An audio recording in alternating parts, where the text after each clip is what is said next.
Uma boa noite a todos, sejam todos bem-vindos a mais uma reflexão com Emmanuel. Que a paz de Jesus esteja com todos nós. Boa noite, Duda. Boa noite, André. Boa noite a todos. Sejam todos muito bem-vindos ao Reflexões com Emmanuel, esse quadro que o Centro Espírita Luiz Gonzaga proporciona a todos nós. Que a paz de Jesus esteja presente no lar de cada um de vocês, que ele esteja aqui iluminando o nosso encontro de hoje. O tema dessa noite é o lucros, é o capítulo 56. André, qual que é o versículo que Emmanuel vai escolher para embasar a reflexão de hoje? Emmanuel nos separa um versículo que está em Lucas, capítulo 12, versículo 20, e diz o seguinte: O que tens ajuntado? Para quem será? Isso é uma fala de Jesus. O contexto dessa pergunta que Jesus nos faz está inserido na parábola do rico insensato. Essa parábola é o seguinte: um homem rico que possuía terras, ele produziu muito, produziu com abundância.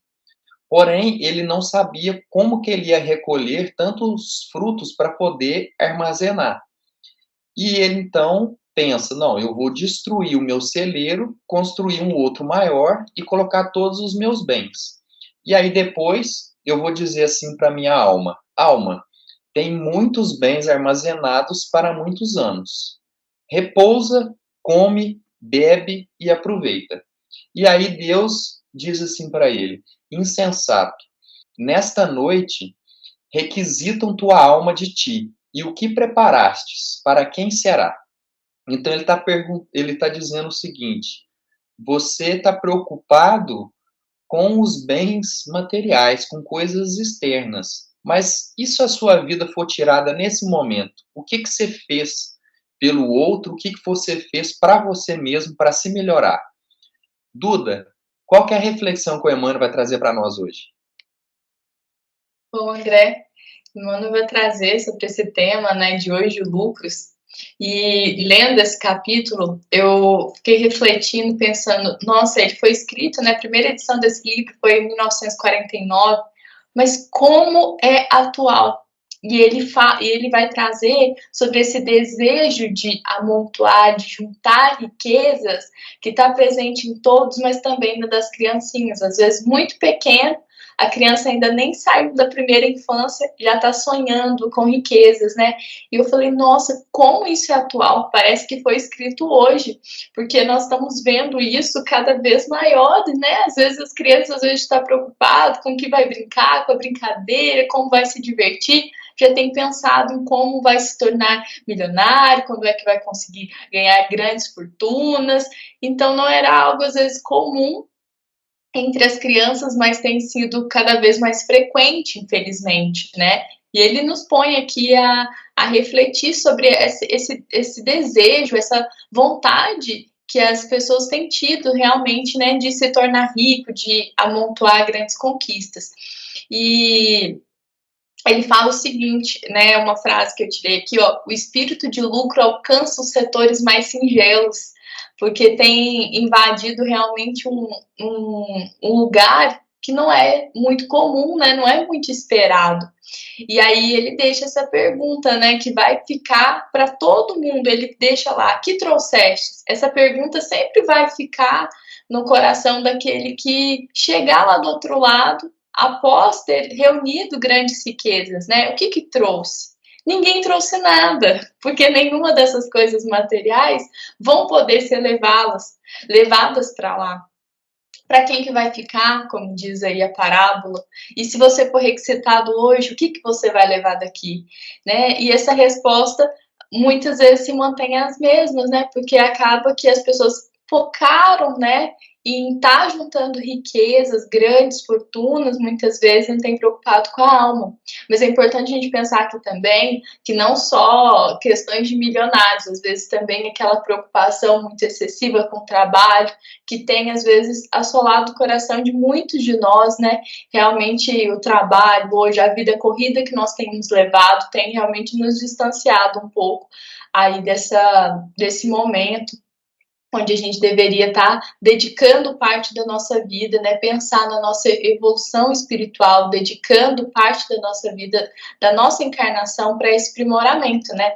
Então a gente percebe, né, que essas vitórias, né, que essas conquistas lá no fim, que não existe no fim assim, não vão adiantar de nada, porque o que realmente acaba sendo como uma derrota. Emmanuel vai falar que na verdade essa conquista ela funciona como uma derrota no campo espiritual, porque lá o que a gente vai poder levar para lá são os bens adquiridos e aqueles valores que a gente adquiriu para a alma, entendeu? Não aquilo que é material, que é palpável aqui.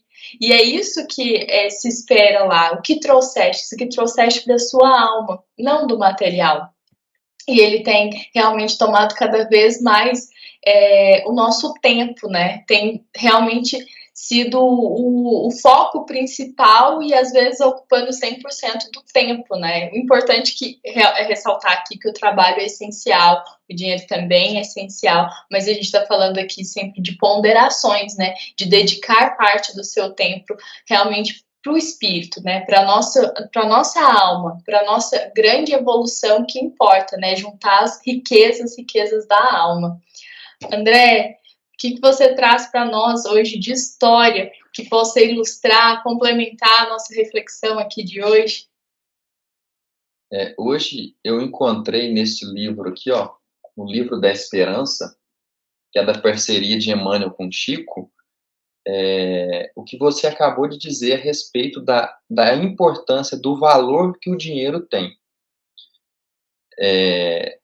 Vamos lá, então Emmanuel escreve assim: o pão extingue a fome, o dinheiro ajuda a produzir. O livro espanta as trevas de espírito, o dinheiro protege a expansão. Quer dizer, o dinheiro proporciona que o livro se espalhe e chegue a mais pessoas, para as pessoas terem o conhecimento e saírem das trevas, né, do espírito. A veste agasalha o corpo, o dinheiro auxilia a tecelagem. A casa abriga, o dinheiro apoia a construção. O remédio socorre, o dinheiro incentiva o preparo. A caridade suprime a penúria, o dinheiro assegura a manifestação. Então, o que ele está nos proporcionando de leitura aqui é o seguinte: o dinheiro é importante, mas destinado da maneira certa.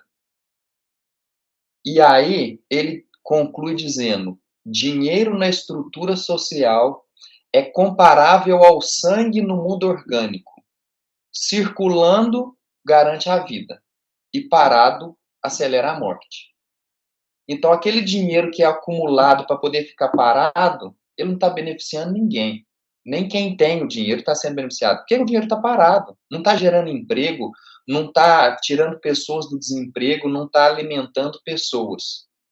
Agora, o dinheiro que circula numa cadeia produtiva, quantas pessoas ele auxilia, né? Por exemplo, vamos pegar o exemplo aqui, ó, de uma casa. Um dinheiro que é investido, digamos assim, na construção civil, ali quantas pessoas você tem envolvida? Você tem pedreiro, servente, marceneiro, carpinteiro, pintor, quem mexe com a parte de hidráulica, bombeiro, enfim, inúmeras pessoas. Então, o dinheiro está circulando como o sangue, então ele está mantendo a vida. Agora, um dinheiro que está parado no banco, ele está favorecendo quem? Está favorecendo muito poucas pessoas.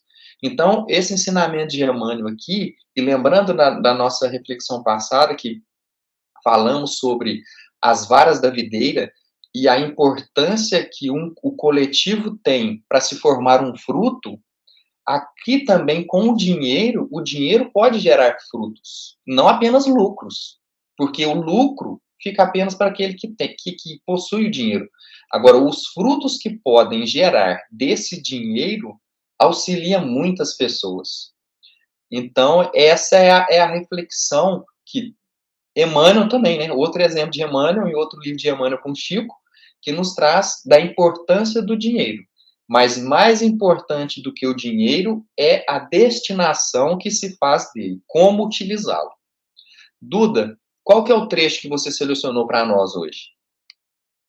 Bom, André, eu trouxe esse trecho que Emmanuel fala assim: pobre de ti, porque teus lucros foram perdas desastrosas, e o que tens ajuntado, para quem será? De chamar a atenção para essa parte que ele fala de perdas desastrosas, né? E complementando com essa frase de grande impacto que você trouxe aqui para nós hoje, né? Realmente esse dinheiro parado acelera a morte. Ele também traz esse outro termo aqui sobre essa questão de juntar, de parar, de unir lucros, né? Realmente são perdas desastrosas e acelera a morte, né? É uma frase impactante, se a gente refletir no fundo, realmente são perdas muito desastrosas pelo fato de que a gente não vai recuperar e não fazendo ele circular, quantas perdas, às vezes até de fome, realmente famílias assim que tá passando necessidade ou não conseguindo emprego, igual você falou, quando você decide investir esse dinheiro, você circula, né? E quantas famílias se beneficiam, por exemplo, você deu o exemplo da construção dessa casa, né? Todos saem bem no final, mas se a gente parar, realmente vai ser perdas tanto materiais, né, que a gente pode, ele enfatizou isso também, mas a gente sabe que a maior perda realmente é espiritual, né, que é na espiritual que pesa mais, é aí que a balança desequilibra muito. Então ele encerra com essa frase para a gente pensar se realmente vale a pena a gente passar a nossa vida dedicando extremo tempo, grande parte do nosso tempo para essa função, porque ele fala, né, pobre de ti que passou esse tempo. Para quem será? No fim das contas, se a gente pensar, nós não somos donos de nada aqui na Terra, né? Na verdade, nós somos apenas cuidadores temporários. Porque hoje eu sou dona aqui da minha casa, você é dono da sua casa, então a gente é cuidador temporário, porque quando nós não estivermos aqui, outra pessoa será o cuidador dessa casa. Então, o nosso carro, a nossa bicicleta, tudo é temporário, tudo é passageiro, é só por um período. Na verdade, não levaremos nada. E aqui a gente vai levar os nossos valores, a nossa evolução. Isso sim nós somos donos. Isso sim a gente adquiriu ao longo dessa caminhada, né? Desse momento, durante o trabalho mesmo. A gente já falou do trabalho aqui, como que é importante. É uma grande ferramenta, né? Da nossa evolução. O trabalho é muito edificante, né? Então, aqui na Terra a gente vai levar esses valores, as boas lembranças que a gente adquirir aqui, os nossos laços de amizade, de afinidade, isso sim a gente vai levar para a eternidade, né? Que nessa semana, então, a gente possa dedicar esse tempo a criar grandes memórias, criar laços, nos dedicarmos mais nesse tempo que é tão laborioso para o nosso espírito, né? Então, separar um minutinho para ficar com a nossa família, com os nossos amigos, que a gente possa levar memórias que serão impactantes, que ficarão realmente gravados na nossa memória e que vai ser de grande aprendizado, que eu tenho certeza. E que aí, no final, a gente possa realmente levar esse conhecimento para sempre, levar para todos que a gente conhece durante essa semana e continuemos refletindo sobre esse capítulo. No capítulo da semana que vem, Emmanuel vai continuar ainda falando sobre um pouco desse tema, ele vai trazer o tema dinheiro, né? E aí ele usa uma carta de Paulo para embasar a nossa reflexão da semana que vem, que é por que o amor do dinheiro é raiz de toda espécie de males. E nessa cobiça, alguns se desviaram da fé e se transpassaram a si mesmos com muitas dores. Então, na semana que vem, a gente vai entender um pouquinho mais o que Emmanuel vai falar sobre essa carta de Paulo, que tenho certeza que vai ainda clarear um pouco mais o nosso entendimento a respeito desse tema, né? E espero vocês na semana que vem. Que Jesus abençoe muito a semana de vocês, que eles estejam realmente presentes na vida de cada um e que cada um que passar no caminho de vocês possa encontrar Jesus presente dentro do coração de vocês. Essa foi uma mensagem do Centro Espírita Luiz Gonzaga de Luminares. Até sábado que vem a todos e que assim seja.